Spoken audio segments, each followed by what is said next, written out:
Hi అండి, welcome to Uma's kitchen. ఈరోజైతే నేను చికెన్ బిర్యానీ చేస్తున్నానండి. దాంట్లో కావాల్సిన చూద్దాం. చికెను, కారం, ధనియా పౌడర్, పెరుగు, అల్లం పేస్ట్, మసాలాలు, పచ్చిమిర్చి మసాలా.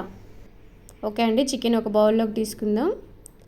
ఇప్పుడు బిర్యానీ ఆకు, జాజికాయ, లవంగాలు, జాపత్రి, యాలకులు. ఓకే అండి, కారం, ధనియా పౌడర్, మసాలా, అల్లం పేస్ట్, 2 పచ్చిమిర్చి చీలికలు, ఉల్లిగడ్డలు. ఇప్పుడు పెరుగు వేసుకొని కలుపుకుందాం ఒకసారి.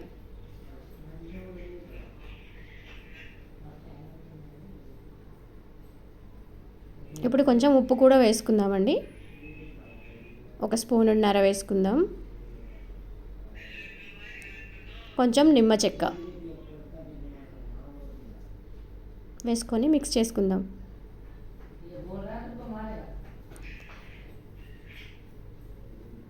చేసుకున్నాక ప్లేట్ పెట్టి ఒక హాఫ్ అన్ అవర్ తర్వాత తీద్దామండి.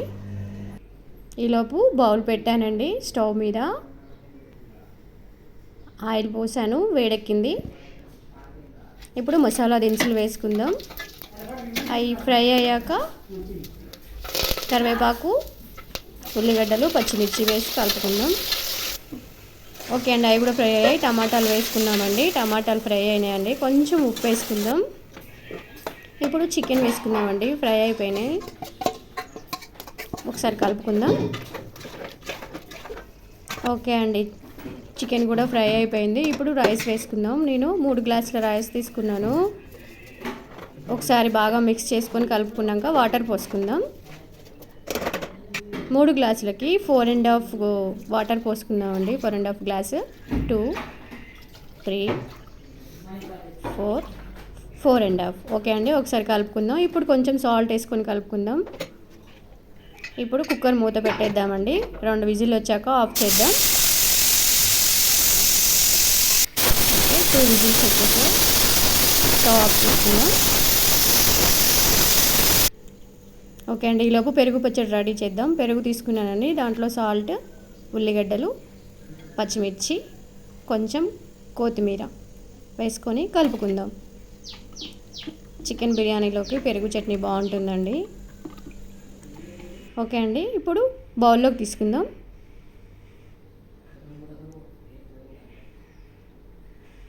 మరీ వేడి మీద కదపకుండా చల్లారాక కొంచెం బౌల్లోకి తీసుకోవాలండి. చూసారు కదా, ముక్క కూడా బాగా ఫ్రై అయిపోయింది.